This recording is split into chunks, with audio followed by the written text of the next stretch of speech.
Hello, Louisville. Guess who's coming to dinner?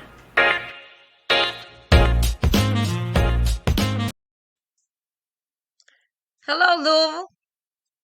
Welcome back to another day in the Black History Making Year 2021. It's Black History Month, but I'm going to extend this month because we have history making things going on for the year. And always have, so we're not just going to settle for a month anymore, even though nationally it's recognized. But we're here to say welcome to Guess Who's Coming to Dinner. And this evening we have another fabulous dinner guest. All my guests are fabulous. If you didn't know, you better ask somebody. So we're going to start the show off with the CEO and the executive director of Phunky Pixel Media, none other than Mr. Martine LIndsey.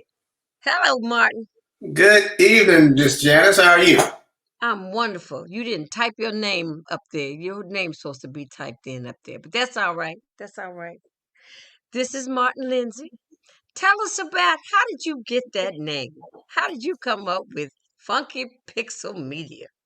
Well, a combination of things. Okay. First, the name Funky, the era of music I grew up on when I was a kid. So Okay. you think of Parliament, Funkadelic, some of those other groups, Brothers Johnson, and some of your musical peers from that era. Back in the day, yeah. That was my kind of music. That's what my brother and sister and I listened to at home when we were at church, and when we were at church, we had every style of black church music that you probably ever heard of in the Baptist tradition. So the hymns, spirituals, anthems, and even the gospel of that time that was becoming more popular in my home church. So we kind of got the funk from all directions, secular and spiritual. I hear you. And of course, tell me about who you are and how you got started in this digital age of ours. Well, part of it was the second part of the name, pixel. It's a unit of light on a computer screen. The reason people can see us on this podcast right now is because of the units of light on their computer screens. So, it's a blending of those things, growing up, coming up in a profession, my first profession being engineering, which brought me to this city back in the early 90s. Everything we did was computer based. So coming through that generation that kind of got first educated in the use of digital technology. When I first came in here, first moved here early 90s, the middle of the decade was when the internet first went public. So being a young bachelor with a little extra money, seeing all those early AOL.com commercials, right. You got mail. I was like, hey, that's some cool stuff right there. I'm going to start using MySpace. Yeah, MySpace. What's the first music? iTunes. No, it's a download company that got in trouble for providing free music. It'll come to me in a minute. Okay. But back in that era, so as a young guy, that was my kind of thing. So I got my first email account, my first internet account, and as the internet has matured into more than just fun and games, but into business tools, I've evolved with that as well. And later in life, I went back to grad school to get an animation degree. So being in grad school at DePaul inspired me to launch an early version of this company that under a different name. But once I moved back here, 2013, I launched Phunky Pixel Media as part of the inspiration back in 2015 to begin to take my creative destiny and entrepreneurial dreams into my own hands. So where are you from? I am from St. Louis, Missouri. Right now. You're a sister city. That's right. So both named after French kings and both have pretty good music traditions. Right.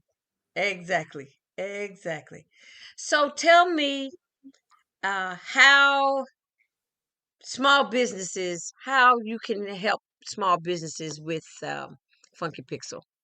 Well, our focus is on 4 pillars: web design, web animation. We do social media strategy and LinkedIn coaching in particular. I'm one of those users of social media who believe you get the best value out of it by networking your networks. It's a matter of being able to have literally huge crowds of people potentially around the world at your disposal for any potential opportunity. And not necessarily the people you're directly connected to, but the people they're connected to who might be interested in what you do. So I may or may not do any kind of thing with a Janice Miller, but there may be 4 or 5 people in her crowd who might want to do some kind of business with Phunky Pixel Media. So we preach networking all the time, and that's how you evolve eventually those authentic business relationships. I put your name of your company and your website and your phone number at the bottom of the screen. And Thank if you very much. anybody's whoever's watching and you might have some questions for Martin, just feel free. I'm going to put my little comments. I make myself too busy. I think I'm Chaka Khan. I'm everyone. I'm the It's director all and the videographer and I have to make sure I don't mess something up, because one day I thought I had a wonderful conversation with somebody and wasn't recording it. So, but we are on. So, tell me, I met you through LinkedIn, and a lot of people tell people about LinkedIn and how you can use it, because I'm not using LinkedIn like I need to be using LinkedIn. Well, here's how I use it. The way I use it is motivated by the limitations I felt in my advancement in the corporate world. Like I told you, for my very first time, I was engineer for about 11, 12 years, 2 different companies, started at a local company here. And back in those traditional pre-internet eras, your advancement had a lot to do with relationships and people either talking you up so you could move up the chain or not talking about you at all. So your career could potentially just be completely dismissed. There are all kinds of gatekeepers. That was kind of when networking started. Yes. In the 90s, everything was all about the networking. Absolutely. Okay. So when the internet evolved into social media and this really big professional social media platform called LinkedIn came around, it evolved from being a career-seeking platform to being as much a networking platform for entrepreneurs as for anybody else. Okay. So the way I started, my motivation was to start using it to get around the traditional gatekeepers, to reach out to anybody literally around the world that I was interested in meeting, potentially having a meeting with, whether it's a video call or a phone call. So I've literally talked to people around the world just because of LinkedIn in particular. Never would have had the opportunity afforded to me like that before the internet era. So that's how I use it. That's how I teach my clients to use it. Okay, so now I'm not going to ask for my session right this moment, but I know that there are some things that, especially when you start out a new business, and something that I need and I don't have, I've had them before, are websites. Yes. Okay, so do you think most small businesses, a website is beneficial nowadays, or do you just need a Facebook page under your company's name? Which one, pros and cons? Social media is always a good way to start because it's always good free advertising, branding, especially if you use it to market yourself and your business consistently. But that's Facebook's property, and everything you put on it is Facebook's property. Anything you put on any social media companies is their digital content. That's the default agreement you agree to when you sign the agreement to create an account. Whereas your own purchased and branded website is your digital property. You're just you bought it from your website designer, unless you designed it yourself, Right. and your hosting, which is where your site lives on the internet, is something that you're renting on an annual basis or on a monthly basis, depending on how you pay for it. But it is still your digital property. So that is the complete difference. You have no control over the other, although you may have influence and some sales on social media, but you can do all the e-commerce that you want to for whatever your goods or services are more effectively, ultimately, on your own branded website. Okay. So when we talk about websites, when you go to get your domain name, I'm just trying to help some folks that may be Mm-hmm. listening and want to think they can go into business or have an idea about a business. That you have to have a domain name, the name either of your company Mm-hmm. or a name that you want people to look forward and to be able to find you. Yes. So most of the time I've used GoDaddy, because GoDaddy was the least expensive. Yeah, that's a hosting company. Yeah. That's a hosting company. Okay. All right. And you buy your domain from hosting companies. Your domain is the name of your website. Right. And that domain name. See, Mm-hmm. somebody can actually buy my name. Absolutely. So you have to be careful. So if you want to just be safe, if you've got something going on, and I found out that there was more than one Janice Carter, I just about fainted, but no, I didn't. I didn't. Hey, there's But at least a dozen Martin Lindseys around the world too. yeah, so in order to brand yourself, you have to have ownership of it, Exactly. and you'd be surprised how many people own other people's names. Exactly. That's All, crazy. all it is, and that's the market that's called domain reselling. I always encourage people to buy your domain name, whether you're going to build a website tomorrow or not. When you Right, do decide to build something, you will always have it at your disposal to launch your website whenever you're good and ready. right. So yeah, but the reseller market has been big almost since the internet was created, especially early 2000s. That's when that market really took off. And anybody can buy. That's another internet business. Anybody can buy up a bunch of, if they have the funds, buy up a bunch of domain names that they think are likely to be needed, and they can be bought from them. Right, right. They can do the resale thing. Exactly. Oh wow, that's crazy. So now I know you deal with a lot of small businesses here in the city, Hmm. and I also know you have a very talented son.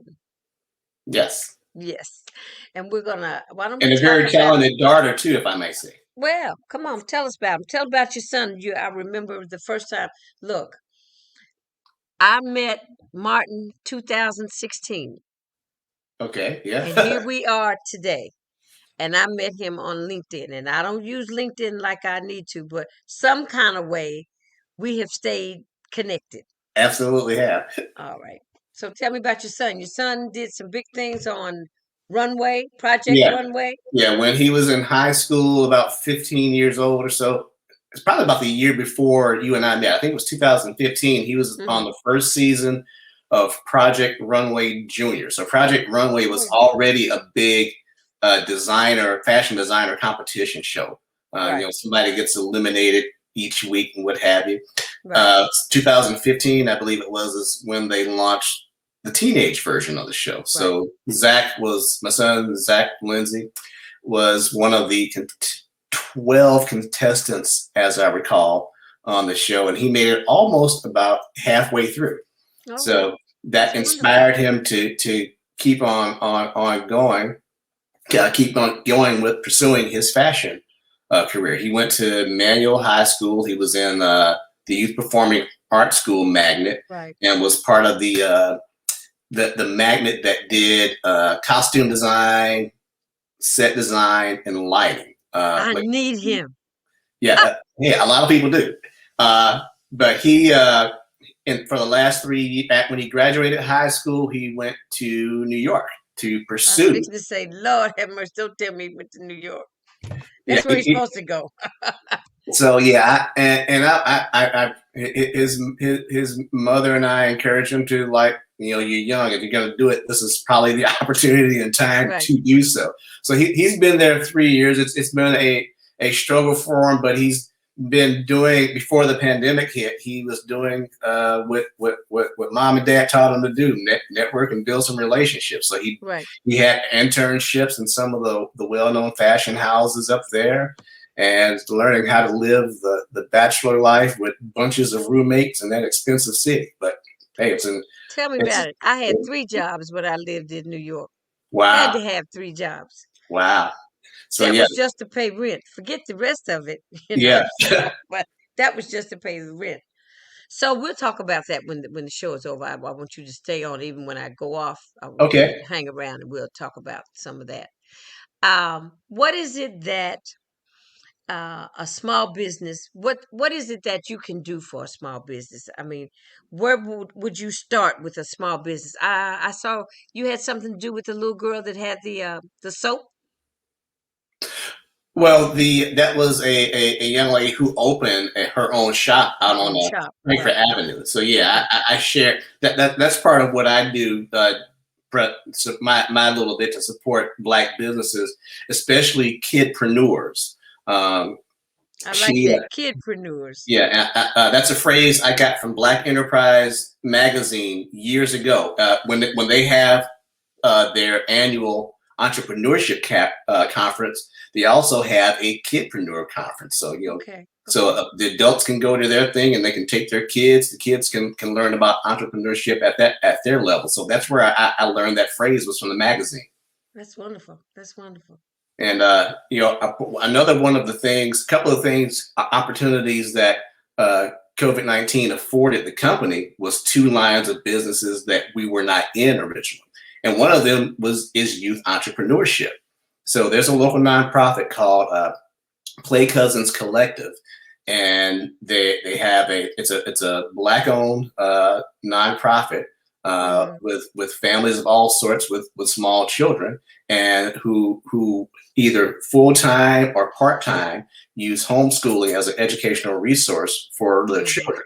Well, they have the educational arm of Play Cousins. It's called the Mazizi Homeschool.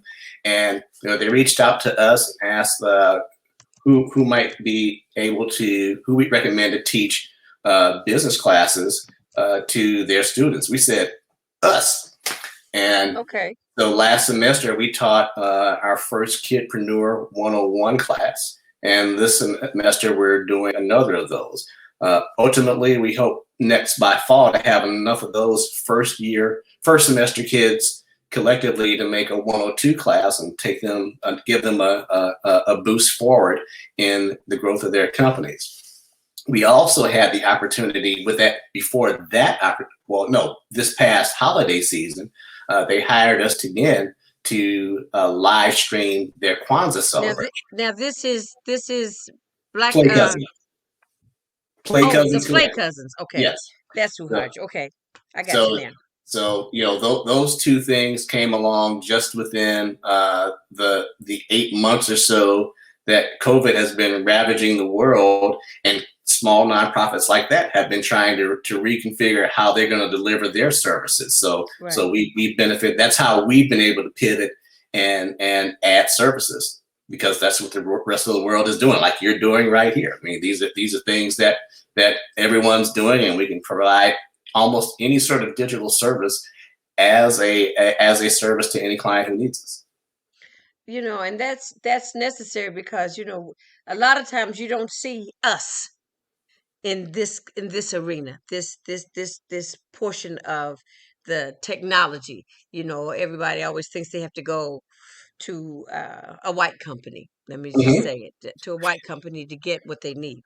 And there are way more of us in the Pan-African community than you would think, not just here in America, but I mean, Black people everywhere are doing what we do. Our African brothers and sisters, Caribbean, our Afropean brothers and sisters, everybody is doing what we do to a certain degree. And a lot of us network with each other on calls like this on a regular basis. We have brought the world to ourselves and are getting to know each other as well as grow our companies.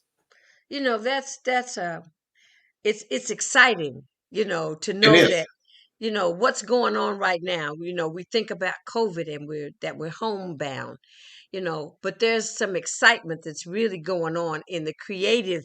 This is a creative sphere because when Yes, it you is. create, you have to have vision.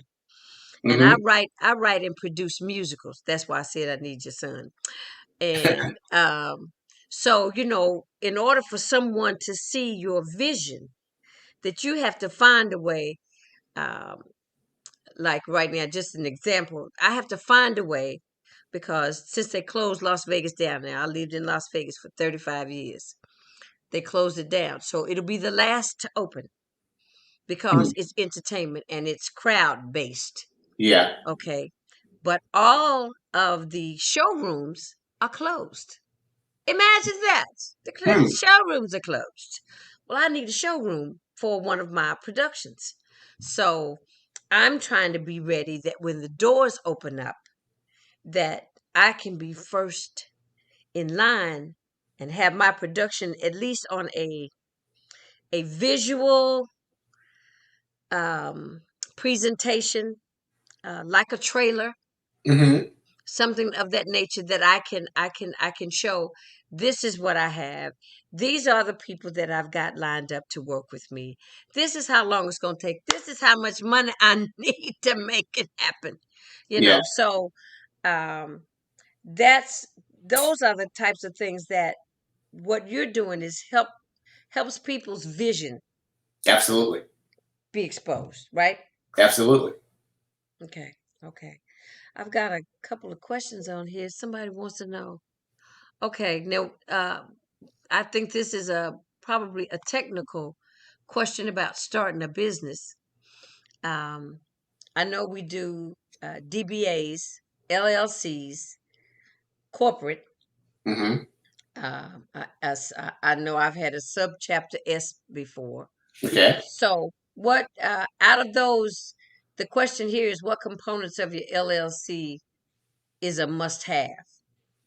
That is a question for an attorney who a corporate lawyer who sets Okay. up businesses, or an accountant, more specifically a CPA who is detailed and trained in starting businesses. Ultimately, as your business grows, you're going to need a favorite lawyer and a favorite accountant anyway, because they have their specialties. But either of them can help you start your company, whether it's a for-profit or a nonprofit, Right. and they can get when they have your vision, as you mentioned, they're the best ones to advise you on which form of business to start. And that's what we tell our students and their parents as well.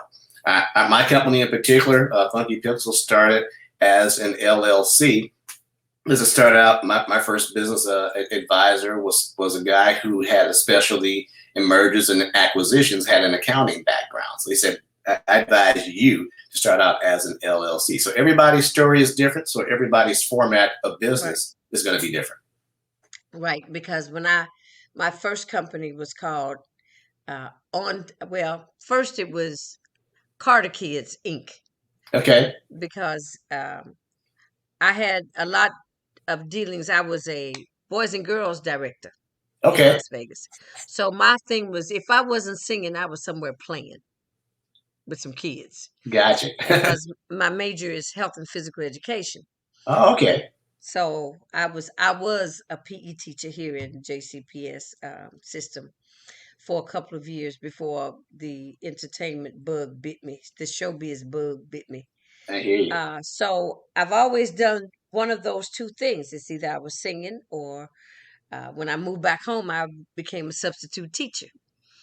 So I had Carter Kids, and that was an incorporation, and I actually used it, and it was a sub chapter S when I started to sing that I funneled. It was subchapter S is more or less a holding corporation that I Okay. funneled my music through. Got it. Okay. Once I found out, once I owed the IRS $3,000, I like to have it fit. I said, "Oh no, never again." Yeah, because those tax problems can come up when you don't do it the right way. That's right. And your When you don't. attorneys, your Yeah. attorneys and accountants protect you in that way by starting it in the right form. Did you tell me that a part of Funky Pixel you also do animation? Yes. Oh, wow. Yeah, that's what my master's degree is in. I got my master's in animation at DePaul in Chicago. So Oh, we lived wow. there for about 4 years. Oh, wow. Okay. I have to see. I'm making notes physically and mentally. Yes. Because I mean, this is something I haven't heard of too many other people in this city that are doing any digital marketing. And I know Right. that we need to um, step up. There are more than you would think. We And have a lot of competition actually. really, Yeah, in this and city, in yes, Louisville. a lot of black owned companies. Oh, wow. Yeah, we're Okay. not alone by any stretch of the imagination. Well, that's a wonderful thing. That is. You There's know. plenty of room for growth, and there's lots of pie for everybody. Okay. So, where we are now with COVID, what would you say to people that want to start their own business and might have need of your services? What would you say to inspire them or motivate them to get started? We always put it this way: every business needs buzz, but no business grows itself. So you have to draw attention to yourself and your services, especially if you are a one man, one woman show. Right. You are the brand. So get some attention for yourself. Create a portfolio of things you've done or services you provide, and at very minimum, start something that's built to brand and market you. A Facebook like page, very simple. It's Right. structured to draw attention. You can post on it very easily each day. It's free. Ultimately, as you grow your market there, you start growing your following, start planning financially to launch your website. We can help you with both of those. So that could be a structure, a comprehensive multi social media, digital media plan that's rolled out over a series of weeks or months. Okay. A lot of people already have a presence and have been kind of fumbling along and accidentally successful. Imagine how much further they could accelerate things if they had a plan in place to post and respond and like and repost on a regular basis to build up their crowd and following even faster. So those are the sorts of strategies we can help people with, not only the doing, but just thinking and visioning forward Mm-hmm. weeks and months ahead. Mm-hmm. Well, you probably have just acquired yourself a new client. Well, thank you. Happy to have one. Look, We're because always I looking mean, for. there are a lot of things. I am a one woman show. Well, I'm not gonna say that. I have a spouse. I'm the producer. He's the director. Okay. So, but I know that there are a lot of things that I'm not proficient in, as Hmm. far as promoting with the social media aspect. I know the old school way, Right. because that's what I grew up with, the old school way of marketing. I had my bio on a little card and my demo tape, my video, that if I wanted to go to work someplace, I just send it out. You Uh-huh. see, I have a friend on here with us, Bernard Lynette. When I did my first CD, he was down in Atlanta, and we collaborated. You know what I'm saying? So Hmm.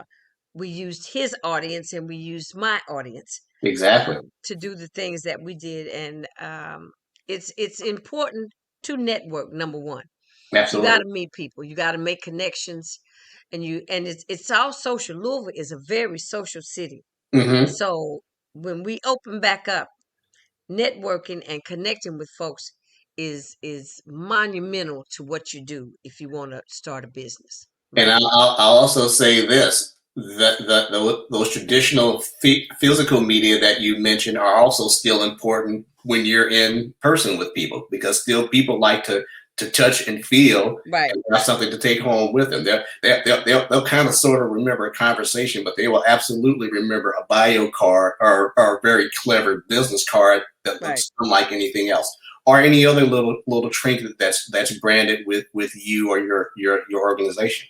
Right. Right. So business cards still work. They still do. When you're out and about, business cards work.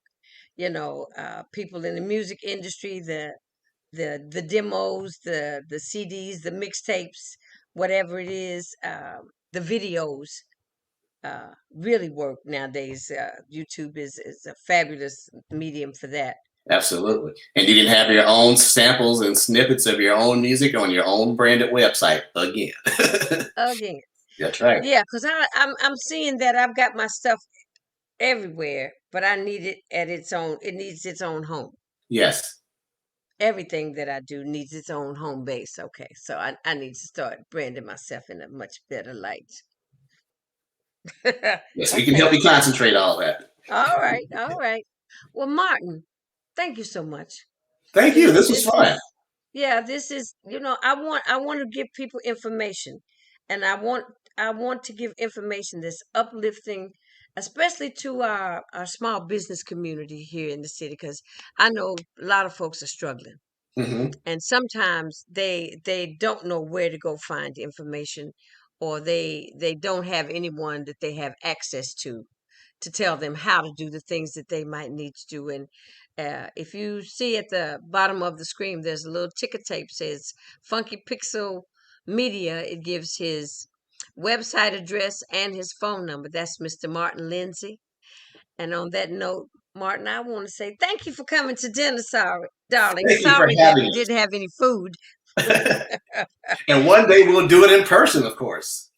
That's the plan. The plan is to have these types of conversations over dinner where we can uplift each other, uplift our community, because the show is really supposed to be a conversation about racism and racial policies, Hmm. um, and finding solutions. What you've given us today are solutions to help to uplift ourselves in economical way, as far as having our own business, Absolutely. starting our businesses, helping to direct people the right way to go. So And there's his number. His name is Mr. Martin LIndsey. thank We you. thank you, Martin, and we'd like to have you back when we set up the dining room table with the Absolutely. black chefs fixing the meals. Yes, absolutely. And the Funky Pixels would like to reciprocate by having you on our show when we launch. You got me. I'm Thank there. you. Thank you. I'm Appreciate there. it. I'll tell Take the care of team when yourself. we meet on Wednesday. All right, darling. Have a good evening. Thanks, you too. Thank you for joining us. Stick around. We need to talk. I'm just going to close out here. Well, Mr. Martin LIndsey, did you all hear that? If you have a business that you want to start, sometimes you need somebody to help you start that business, and tell you about the tools that you need to start your business, your website, you know, um, your approach to social media, how you deal with Facebook and YouTube, and mainly how you deal with LinkedIn. LinkedIn is a more professional uh, social media site where you meet people that are in business or have businesses, or they're looking for people to bring into business. I mean, you could get hired from LinkedIn. I know a lot of people get hired from LinkedIn. It's another source of like where your resume is on display, and that's where you can people can go and find you, but you've got to be there in order for them to find you. So what I want to say, who's over here? I want to thank Miss A. Faye Carter and Mr. Bernard Lynette for joining us today and asking questions. Um, we have on Friday, we're going to have a group called uh, Mighty Shades of Ebony. Now, this is a high school group. Um, they're an activist group that talk about deal with activism through hip hop, through an art form where they have researched different subjects like food deserts, like redlining, um, things of that nature. And we're going to have them on. Senator Neal had them on Saturday. So if you missed his program on Saturday, I'm having them on this Friday. And they're going to perform. You're going to see some of their performances. I'm excited about it because naturally, anything in the arts, I'm all up for it. And we're going to have them on with their mentor, Mr. Rashid. And so look for us on Friday, 7 p.m. on Guess Who's Coming to Dinner. And on that note, I'd have to say, bon appetit. Enjoy your meal. It's dinner time somewhere. I'll see you. I'll see you Friday.